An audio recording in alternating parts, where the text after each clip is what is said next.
Hello and welcome back to JK services. इस वीडियो में हम कोऑपरेटिव सोसाइटीज़ के इम्पोर्टेंट एमसीक्यूज़ को डिस्कस करेंगे। एक इम्पॉर्टेंट अनाउंसमेंट जो जेकेपीएससी ने रिसेंटली की कि वो टेंटेटिवली जो एग्ज़ाम कंडक्ट दिसंबर सेकेंड वीक में किया जाएगा। एग्ज़ाम के लास्ट टाइम पे जो इम्पोर्टेंट प्रिपरेशन का मोड है वो हमारा एमसीक्यूज़ होना चाहिए। हम ज़्यादा से ज़्यादा मॉक सॉल्व करें ताकि हम अपनी प्रिपरेशन को बेहतर कर पाए। चलिए गाइस शुरू करते हैं। The first question is, the National Agricultural Cooperative Marketing Federation was established in which year? और जो National Agriculture Cooperative Marketing Federation है has been playing an important role in the development of cooperative marketing in India. National Agriculture Cooperative Marketing का हमें foundation year बताना है कि किस साल में हुआ था। Option A is 1918, B 1968, C 1908 and D 1958. The answer of this question is D, that is 1958. National agriculture cooperative marketing का हेडक्वार्टर जो है वो दिल्ली में है और इसका काम क्या है? To promote cooperative marketing of agriculture produce, यानी जो एग्रीकल्चर प्रोड्यूस निकलता है, चाहे वो गेहूँ है, चावल है या कोई और ऑयल सीड्स है, शुगर केन है, उसकी मार्केटिंग को प्रमोट करता है और ताकि मार्केटिंग एग्रीकल्चर प्रोड्यूस की एनहांस हो जाए। Second question is, the first marketing cooperative was organised at in former Bombay province in 1915। Question पूछता है हमसे कि पहली मार्केटिंग कोऑपरेटिव कहाँ पे बनी? ए हुबली, बी ठाणे, सी पुणे और डी कल्याण। जो पहली मार्केटिंग कोऑपरेटिव इंडिया में बनी that was in Hubli.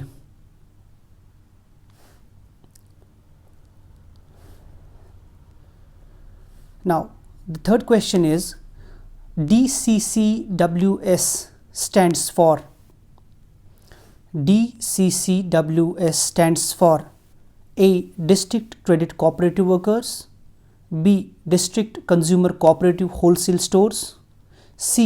District Consumer Credit Workers, or D, that is District Consumer Credit Wholesalers. The answer of this question is B. जो DCCWS है इसका फुल फॉर्म है District Consumer Cooperative Wholesale Stores. You need to remember these because cooperative society का exam है। जितने भी सारे cooperative society के टर्म्स हैं वी शुड मेमोराइज देम। हमें पता होना चाहिए इनका फुल फॉर्म क्या है। Question can come from anywhere. The fourth question is, NCHF stands for A. National cooperative housing federation of India, B. National credit housing federation, C. National consumer housing federation और D. National cooperative housing finance. The answer of this question is A. NCHF का जो full form है that is national cooperative housing federation. जो national cooperative housing federation of India है ये establish हुई थी in the year 1969 और इसका क्या काम है? To provide affordable houses to the its members. NCHF का जो काम है इसका काम है to provide affordable houses to its members, यानी इस कोऑपरेटिव सोसाइटी के जो मेंबर्स हैं उनको एफोर्डेबल हाउसिंग प्रोवाइड करना। The fifth question is, Robert Owen, doctor William King, Luigi Luzzatti, Louis Blanc are examples of some of the A. economists, B. cooperative leaders, C. businessmen और D. prime ministers. Robert oven जब भी नाम आता है तो he is considered as the father of cooperative movement in the England. Hence all these members, all these names are basically cooperative leaders.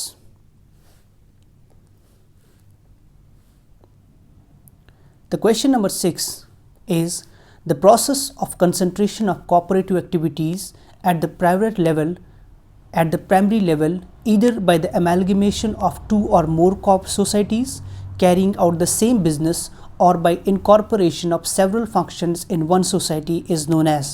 बहुत important question है। Question हमसे पूछता है उस प्रोसेस का नाम क्या है जिसमें कोऑपरेटिव एक्टिविटीज़ जो प्राइमरी लेवल पे करते हैं वो एमैलगमेट होती है, यानी अगर दो या दो से ज़्यादा कोऑपरेटिव सोसाइटीज़ काम कर रही है, हम इनकी प्राइमरी लेवल की एक्टिविटी को एमैलगमेट करते हैं, यानी ये दोनों अब एक ही काम करेंगे। या बहुत सारे कोऑपरेटिव सोसाइटीज़ के जो इम्पोर्टेंट काम है उनको एमैलगमेट किया जाता है, इनकी सेवरल फंक्शंस को एमैलगमेट किया जाता है एक सोसाइटी में। तो उस प्रोसेस को क्या कहते हैं? A horizontal integration, B link up system, C vertical integration और D all of the above. Now the answer of this question is A, that is horizontal integration. Horizontal integration उस process का नाम है जिसमें concentration of cooperative activities at the primary level होती है। ये कैसे हो सकती है? या तो दो से ज़्यादा कोऑपरेटिव सोसाइटीज़ एमलगमेट होकर एक कोऑपरेटिव सोसाइटी बना लेगी, या इन कोऑपरेटिव सोसाइटीज़ का कुछ काम जो है several functions in one society incorporate होने हो जाएंगे। उस प्रोसेस को हम हॉरिजॉन्टल इंटीग्रेशन कहते हैं। The question number 7 is two और more single purpose societies working closely together without losing their identity is called. Again very important question. Question कहता है अगर दो या दो से ज़्यादा सिंगल पर्पज सोसाइटीज़, यानी जिनका काम बस एक है, स्पेसिफिकली मान लीजिए कोई एग्रीकल्चर कोऑपरेटिव सोसाइटी है, कोई हाउसिंग कोऑपरेटिव सोसाइटी है, अगर वो साथ में काम करते हैं लेकिन अपनी इंडिविजुअल आइडेंटिटीज़ को नहीं खोते, उस प्रोसेस को क्या कहते हैं? A horizontal integration, B link up system, C vertical integration और D all of the above. The answer of this question is link up system. Link up system का मतलब क्या है? अगर दो कोऑपरेटिव सोसाइटीज़ है वो आपस में काम करती है मिल बांट के, लेकिन काम करती तो साथ में है, अपनी इंडिविजुअल आइडेंटिटीज़ को नहीं खोती, जो उनकी अपनी इंडिविजुअल आइडेंटिटी है उसको नहीं खोती, तो उस प्रोसेस को हम कहते हैं link up system.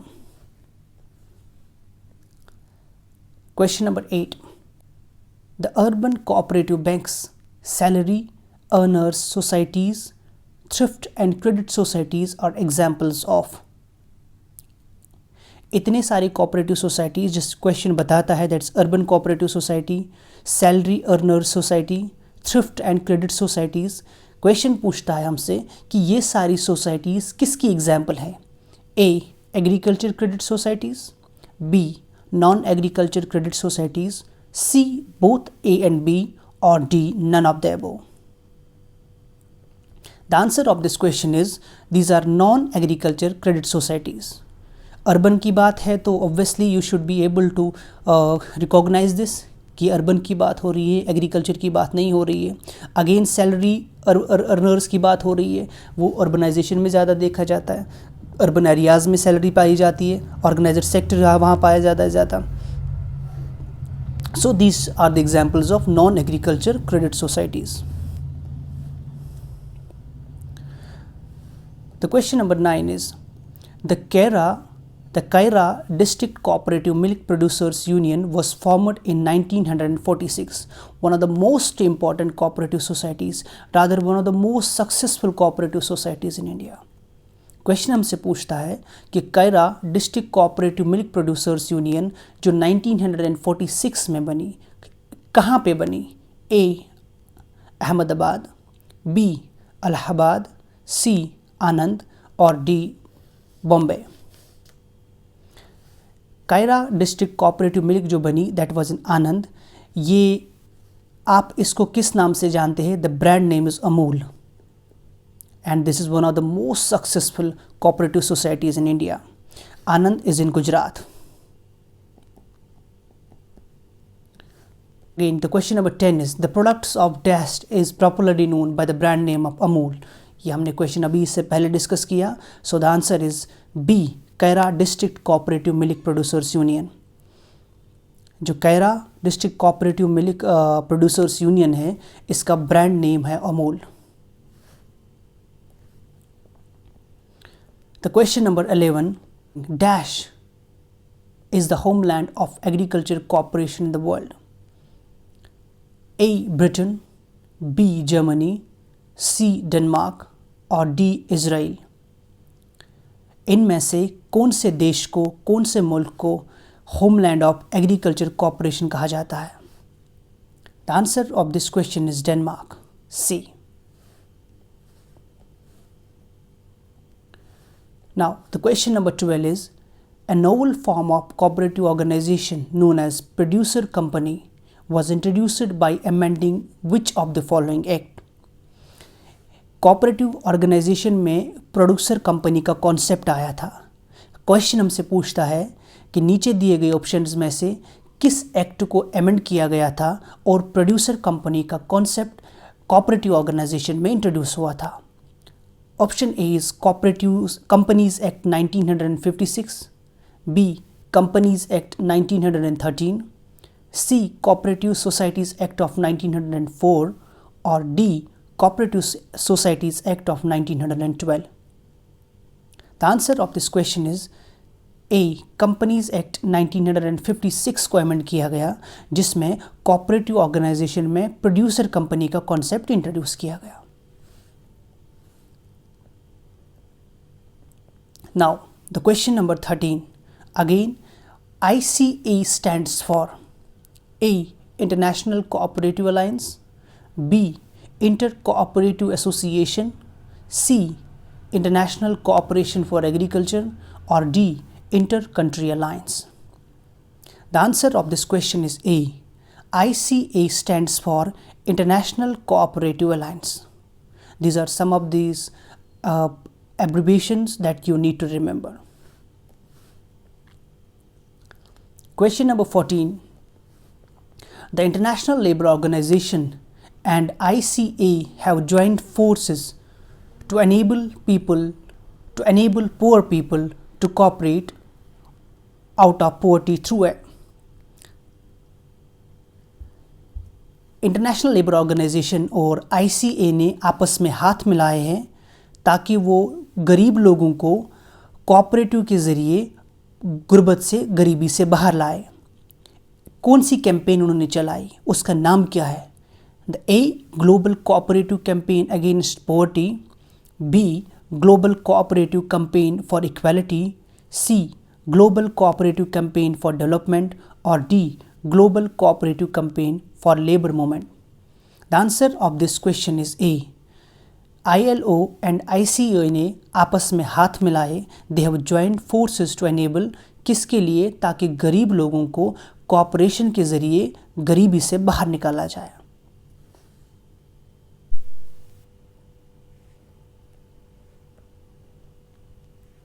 Now, LAMPS stands for, LAMPS is another important abbreviation. A, large size multipurpose cooperative societies, B, large size Adivasi multipurpose cooperative society, C, large agriculture multipurpose cooperative societies और none of the above। Question हमसे पूछता है कि lamps का full form क्या है? What does LAMPS stand for? The answer of this question is large sized Adivasi multipurpose cooperative societies। इस cooperative society का मकसद ये है कि जो आदिवासीज़ होते हैं उनमें जो कोऑपरेटिव सोसाइटीज़ है जो बनाई जाती है, किस पर्पस के लिए? ताकि उनकी अपलिफ्टमेंट हो जाए, इकोनॉमिक एंड सोशल अपलिफ्टमेंट हो जाए। Now the next question is question number 16.